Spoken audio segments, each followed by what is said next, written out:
save the people, feed the people. Then as I said, then we know you're not doing this for the people. You're doing it to be seen among men, and you're doing it for City Hall, to make City Hall look good.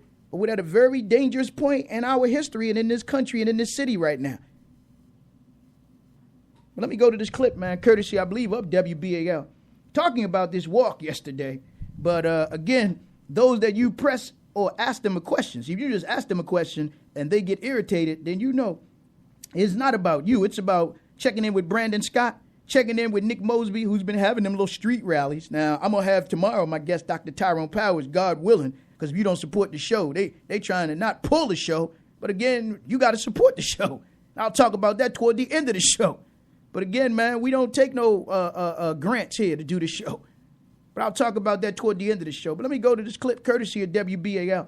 But I'm going to hopefully be joined by my brother and friend, Dr. Tyrone Powers, who was out there with Israel Kaysan, out there with members of the Nation of Islam, out there with members of Children First and other grassroots organizations, and Sergeant Lou Hobson and others, talking about the people's plan to dramatically reduce crime in the city of Baltimore. Offered up a plan numerous administrations ago to Martin O'Malley, to Sheila Dixon, to Stephanie Rollins. They didn't want that kind of plan. So here we are now, 7, 8 years, 9 years later, and they back to square one, man. Back to square one with this same old SOS. Let me go to this clip, and then we're coming back in with more of the state of the city, talking about city and community agencies, talking about stopping the violence. It's no secret that in the past few weeks of violence in certain areas of the city, it reminds us of when Baltimore was ranked by the FBI as one of the most violent cities in the nation. But city leaders and police say they are determined to push back against the criminals and say it takes an entire community to put a stop to the bloodshed. 11 News reporter Kai Reed joins us live from police headquarters. And Kai, I understand the mayor held another community walk tonight. Well, yeah, Donna, in West Baltimore, where there have been 6 shootings since June 21st, community leaders at that walk tonight said they feel very strongly that showing a united front will play a significant role in fighting the violence. I don't want to have every time you turn around, it's a child being killed. That's not fun. That's not cute. Keeping an eye on her 7 active nieces and nephews is hard enough for Edna Gibbs under the best of circumstances. But the recent violence in her West Baltimore neighborhood has her more concerned than ever.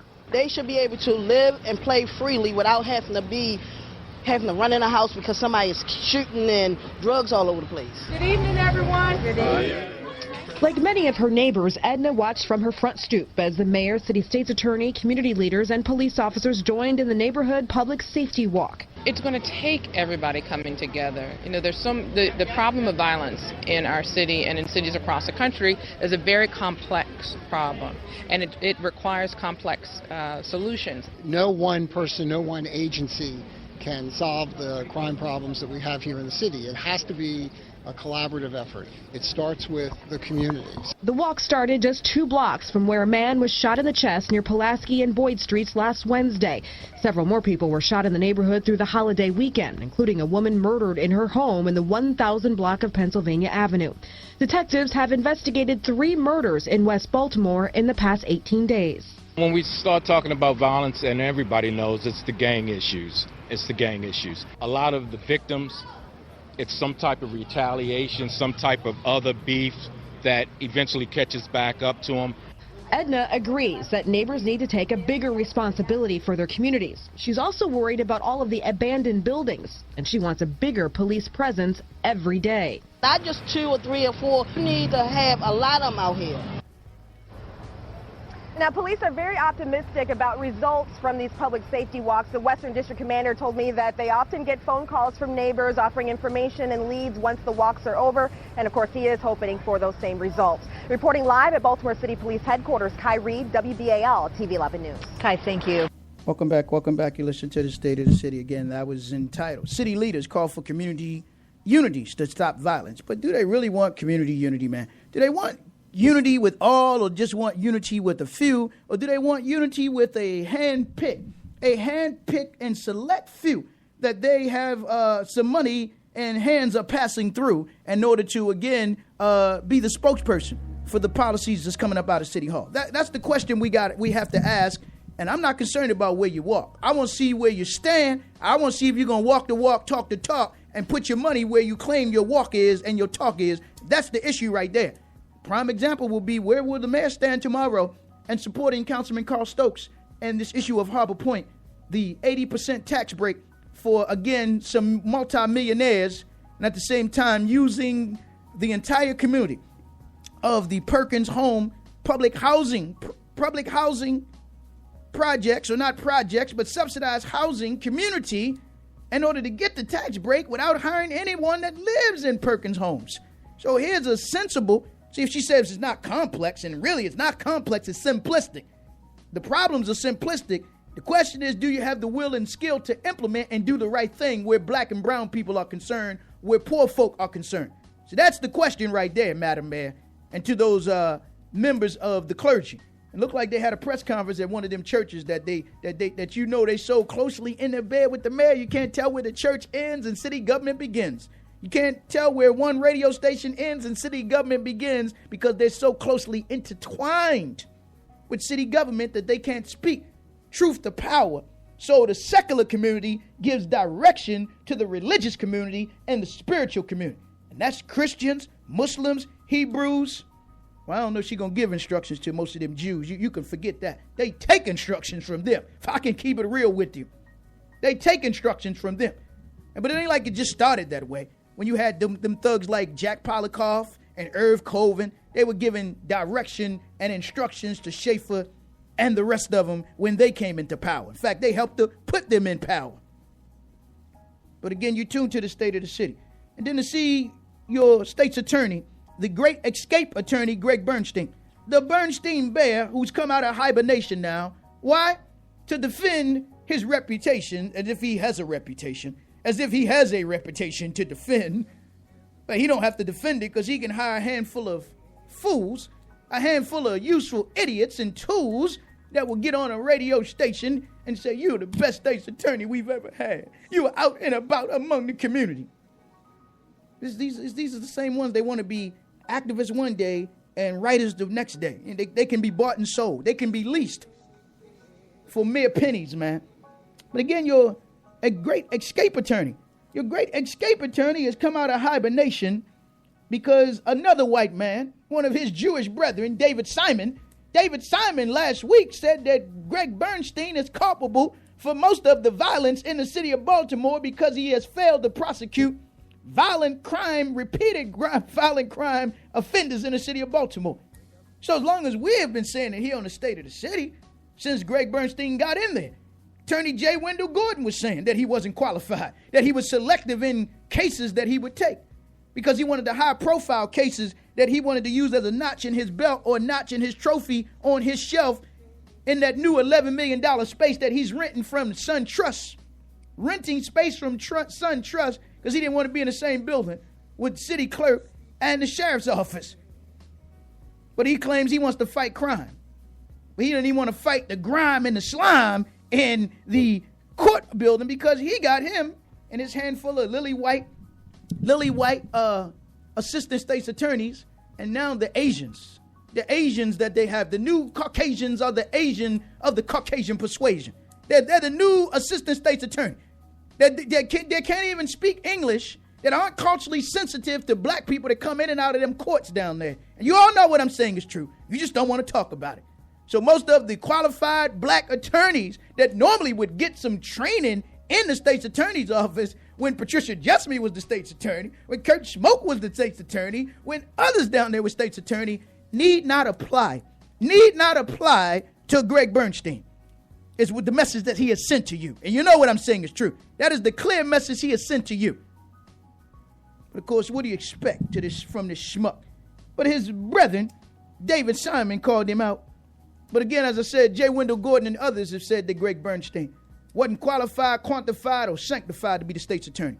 And of course, Nick Mosby's wife, who's come out of the closet all of a sudden now and say she's running for something, but she never came uptown to tell us what was really going on. She never came out to be a whistleblower. She never offered up any information, except maybe information we'll say less to O'Malley and the people about Patricia Jessamy. Maybe she offered up some files like that to O'Malley and those who was trying to get rid of Patricia Jessamy. She knew how to maybe stab another sister in the back, but that's about it. But she never came out to the community and had any forums before. So watch these people now that were silent, but all of a sudden now they're standing up as if they've been standing for the people and speaking with the people and speaking for the people. They've been out of sight the whole time, man. Just, laying low or slipping in the darkness down there. And perhaps Greg Bernstein don't want to be the state's attorney anymore. Perhaps he wants to move on to another office, so they'll allow this kind of to play itself out to make you think that Councilman Nick Mosby's wife, who wants to run for state's attorney, is really speaking for the masses of the people and is concerned. We'll have to ask her, how many cases did she prosecute? What press conference did she have to talk about Greg Bernstein not prosecuting high-profile cases or how letting police officers get off the hook by getting rid of the police misconduct unit under Jane Bledsoe? They walked Jane Bledsoe out the door, a white woman. I didn't hear Nick Mosby's wife say anything. So here's a sister that didn't look out for another sister that might be of another complexion connection. But wrong is wrong and right is right. Didn't hear Marilyn Mosby, Carolyn Mosby, whatever her name is. Never saw her come out and say anything about that. And, of course, when Bernstein wouldn't prosecute his own son, he was out there fighting on Scott Street.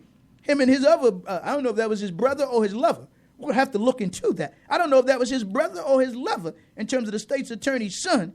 He cut the roommate, and the roommate cut him. But, if somebody gets cut, that's an assault. They locked up 2 people for fighting before, and this was a big issue in terms of 2 white guys they locked up. And, of course, they threw that case out because they 2 white guys. But, again, this is your state's attorney, and he's making all of his, he ain't making all of his rounds, but if you heard him on a few radio talk shows, getting a pass like he normally does, get a free pass and probably get a little free you-know-what at the end of the day or at the end of the night. Probably get a little free you-know-what, man. You know what I'm saying, to be the truth. But that's what they do for Greg Bernstein. But, again, I'm happy to see when there's some white-on-white violence going on there. I'm happy to see some white-on-white violence between him and David Simon. Go ahead and throw Bob Cherry in the mix now, like they did before. Throw Bob Cherry in the mix. But I'm happy to see a little white-on-white violence. But you won't call that what that was, right? But when it's come to black folk, you be talking about black-on-black violence.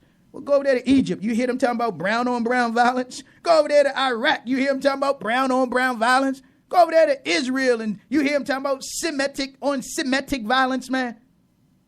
But only when it comes to us, they won't flip the script. Tell you about black on black violence.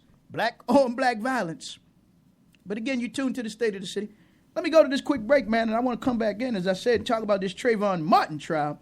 Before I get into and open up the lines, man, because there's so much to this TRAYVON Martin case that I believe that is being covered up and smothered up, and clearly the prosecution.